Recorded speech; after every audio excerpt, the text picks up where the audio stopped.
Hey, what's up, ladies and gentlemen? This is Carroll at MyMMAnews.com and Carroll's Corner MMA podcast. Today we are joined by Jillian Petroglia, who's a boxer and fighting at Inferno Training Center. Jillian, how you doing? I'm good, good. How are you?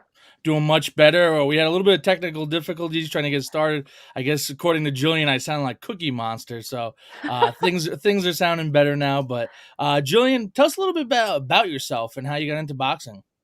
Okay, well, I'm 21 years old.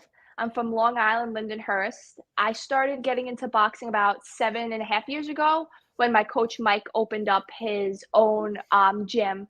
He opened up an MMA gym at first, and we were doing like MMA, kickboxing, and then I actually have two kickboxing fights. So I started out as a kickboxer first, and then there just wasn't enough girls, and it was like 6, 7 months before I could get another fight. And I was also 17 at the time when I started kickboxing, so I was also really young. And so we decided to transition from kickboxing to boxing just because they had more opportunities for the younger kids trying to start. So I started in boxing, and I started out when I was 18 when I had my first boxing match. And me and Mike learned. Mike was not really a boxing coach at first, and I didn't know nothing about boxing either. So we learned together as we go. So now I have to say he's probably one of the elite boxing coaches. He's the best. So we started that when I was 18. Been doing that ever since. I'm 21 now. I have 18 bouts. So I just came back Wow. from nationals in Louisiana. I have two. I just signed up for two fights in January and one in February. So we've been together for quite some time.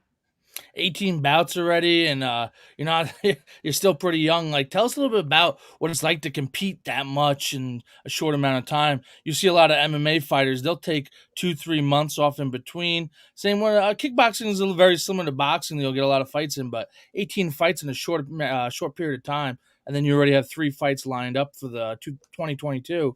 Tell us what it's like to compete that quickly in a turnaround. Um, I honestly love it. I love being in the fight camp mode year round. I don't get any time off really. So if we have fights booked, if I come back from a fight, I'll get like a couple days rest. That way my body can recoup, and then I'm right back in the gym, and it's just like fight camp never ended. So it's one after the other after the other. But I also like it because I started out at a young age that gave me that opportunity to get as Mhm. many bouts as I can under my belt before I decide to do anything pro related, anything like that. I have like certain goals in the amateur field that I want to do, but to attain those goals, I have to be comfortable in the ring. I have to be able to walk in there like it's just a normal day.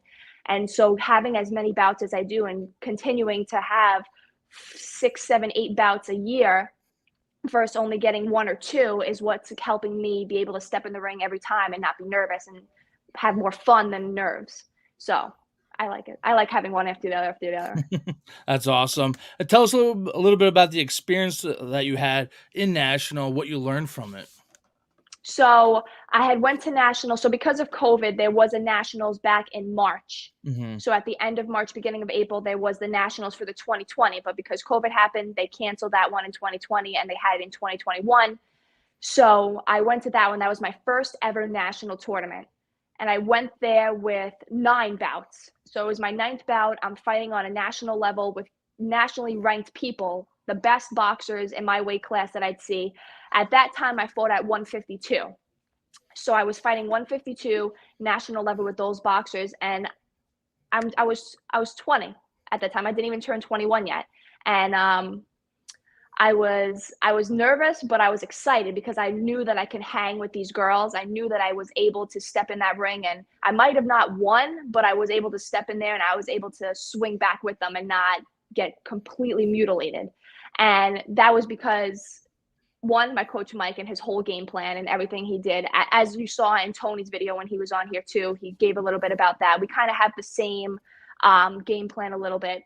Mine's different just because I'm a boxer, but Hmm. from that nationals to the nationals that I just came back from in December, I had so many more bouts. And I think because I had so many more bouts and I just kept fighting one after the other, this nationals was probably my best one. And I made it to semifinals and then I lost. But I did way better this nationals than I did my first nationals. And it's because my first nationals, I came back, Mike reassessed the whole fight. We broke it down, we sat down and we watched it minute by second by like millisecond. And we were seeing what I was doing wrong, what I needed to improve, what my opponent was doing that I wasn't seeing. And then from that on, we used each bout that I've had after that to lead up to the nationals now. And each time we just improved one thing at a time. So we're not really looking for 20 wins in a year. We're looking more to fix the game plan, tweak it here and there a little bit at a time. That way, at the end goal nationals next year for 2022, I'll have a Mhm. solid game plan and I'll be able to go in there and I'll just be able to do what I love to do. Did you get any advice from any fighters that you fought or that you saw fought and you spoke to a little bit? Because I know a lot of the fighters always speak. Did you get any good advice from anyone? Yeah, actually, I speak to everyone I fight. I speak to after. I actually take a picture. I have pictures on the wall behind me of all of us. I take a picture with every girl I fight with. We talked to the coach, even just random people there. There was over 1,200 boxers that Oh came to wow. this national tournament. So I was speaking to people from Hawaii, from California. It was crazy. But the girls I spoke to that I was fighting, and they all said like, "Oh, I've never fought somebody so young before," and they were like, "Just keep your head up, like you're in the game. I have like the advantage over everybody just because I'm so young." And they're like, in 2-3 years from now, you're going to be a completely different boxer. Everyone just is so shocked by how young I am and how, like, I don't want to like toot my own horn, but like how talented I am in the sport and Hmm. how much dedication I put in. Like I gave up a lot to be able to do what I do, and I'm fine with that because I would rather do this every single day of my life than never be able to do it again. So all the sacrificing and everything I do, it pays off because one day everybody will see my name when I'm walking down in Madison Square Garden or I'm on top rank with Michaela Mayer and all of them. How much confidence does it give you when you hear that from the other fighters? Like, I haven't fought anyone so young. Just keep doing what you're doing. You'll get to where you want to go.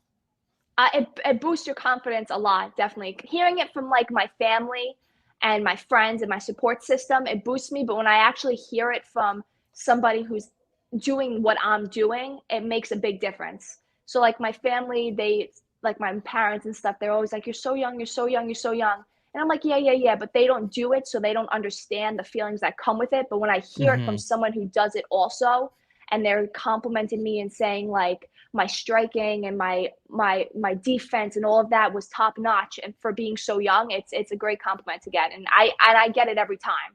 Every time I even get it from refs and officials from USA Boxing. So it's a Absolutely, that's big awesome. confidence booster.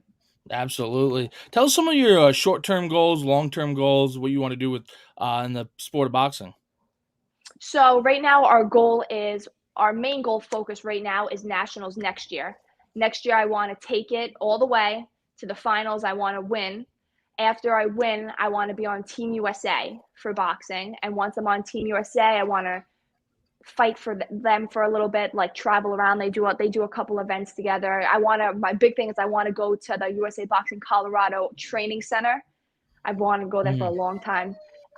After nationals, hopefully we'll be going secure a spot in the Olympic trials, do the Olympic trials. Maybe if I make it all the way, when I make it all the way, not maybe when I make it all the way, possibly the next Olympics in 2024. So I have time.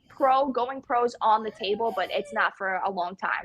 We want to go through the amateur level and we want to hit all these high points before we go to the highest point of all. That's awesome. So you want to hit all those marks, and then you'll make that transition. Yeah.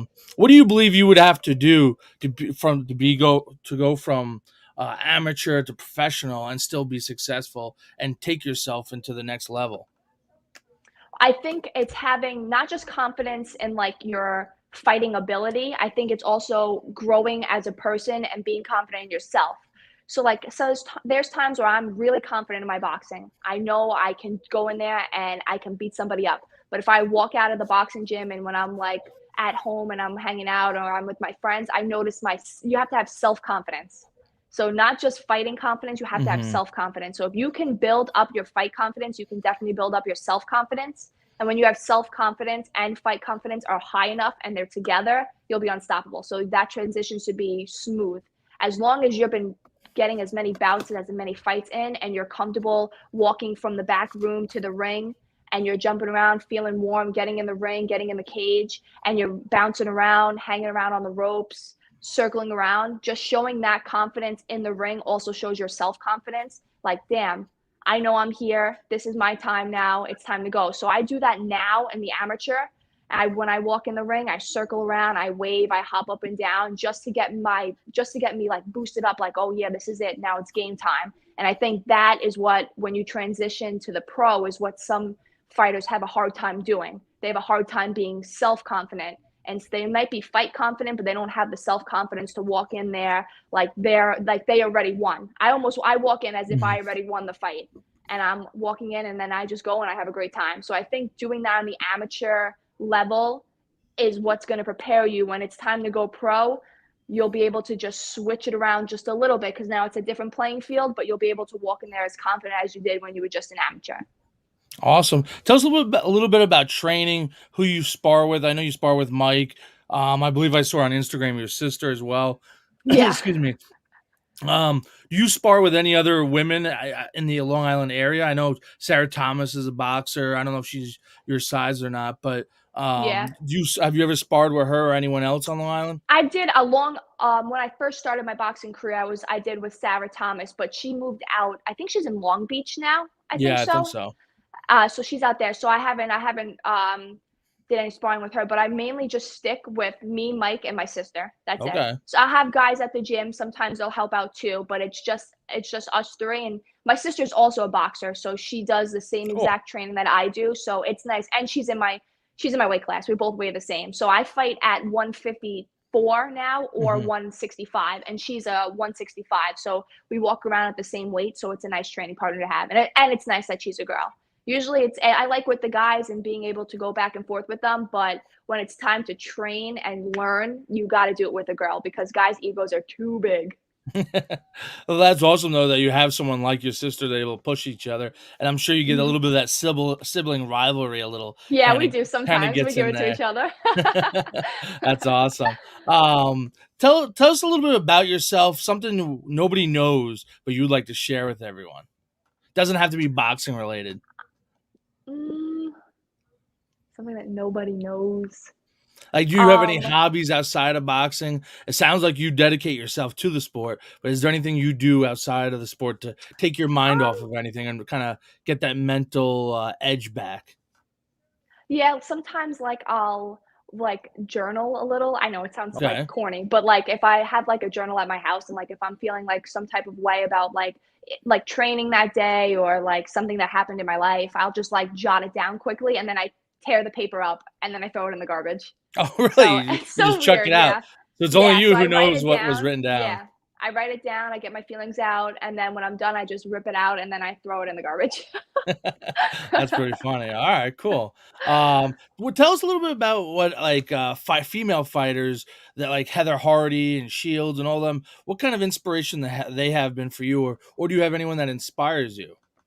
Yeah, definitely. Definitely Shields, Heather Hardy. I actually fought a few times at her gym, and Gleason's gym in the city. Hmm. I fought there a few times, so which was pretty cool to be in like the same gym that she's in. So I didn't Hmm. meet her. I wish she was there, because if she was there, I would have asked for a picture, but she wasn't. But it's cool to be able to fight in a gym that a professional comes from, and that a professional still goes to today. And Clarissa Shields is an absolute goat. She is the top of anything. Sometimes I really feel like she can outbox men. Her technique in boxing is so like fine tuned to the point where I honestly would just let her punch me. Like I'd stand there just to be able to feel how it feels to get punched by her. Like she's That's my funny. favorite. Michaela Mayer, she's coming up now. She's 16-0. I feel like she's paving the way for women's boxing a little more than the other female boxers are. She's making it. She's bringing up points like women having equal rounds, having 2 minutes versus 3 minute rounds, and I feel like she advocates more for the women in boxing. That's awesome. Oh, speaking of boxing, I know boxing's on the verge of being removed from the Olympics. Thoughts about that? Like, I know, I'm sure as a boxer, you would love to participate in the Olympics, part of Team USA type thing. Yeah. thoughts about that. They want to replace it for skateboarding and some other nonsense. They're like leisure activities. And of course, Yeah. that's how I feel. But what does the boxing community have to do, similar to what the wrestling community did, to kind of keep boxing in the Olympics?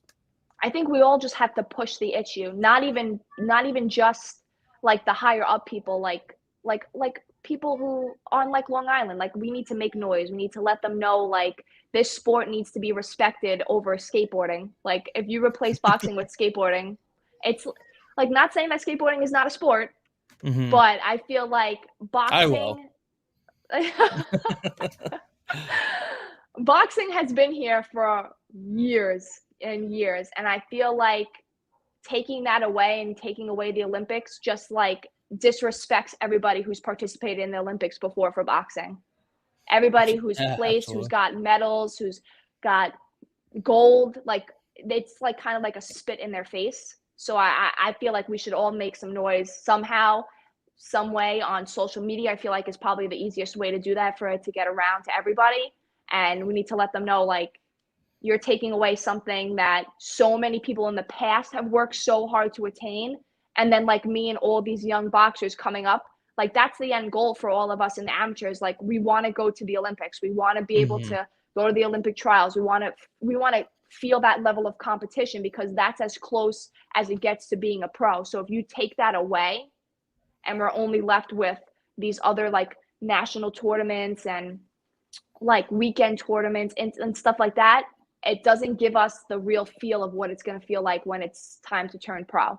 So taking that away is just like taking a big chunk of our like whole learning career that we're trying to establish and learn from. It's just like it's like taking education away from kids in school. I think it should not be done at all. I agree 100%. I really think a lot of the former Olympians who've medaled and participated definitely need to take the charge and lead the way to advocate to keep Olympic boxing in Olympics. So, now speaking about your fights coming up, do you know your opponents, or is that kind of last second they match you up and get you in there, or like what events are So you boxing at? I registered for one in January that's in Jacksonville, Florida. So Okay, far, nobody's in my weight class, but then for February, I signed up for the Carolina Gloves in North Carolina. And so far, there's one girl in my weight class. She was also at nationals, but I didn't get to fight her. I didn't see her.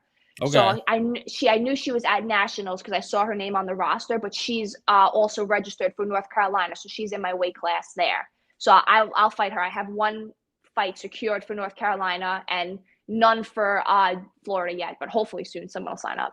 awesome, awesome. Well, I'm looking forward to seeing you again. How can people? Are those fights usually streamed? Like, how can people Yeah, usually they watch usually them? stream like if you go on USA Boxing, their web page, their web point page, it'll show if there's like a live stream link, it'll be there. It'll say you just copy and paste it into the search bar on your Google or Okay. whatever you use, Chrome, Safari, and it'll take you right there. You can live stream it there. Nationals was live streamed. The national rankings are on the USA Boxing website, so I'm ranked nationally in two different weight classes, in the 154 and the 165.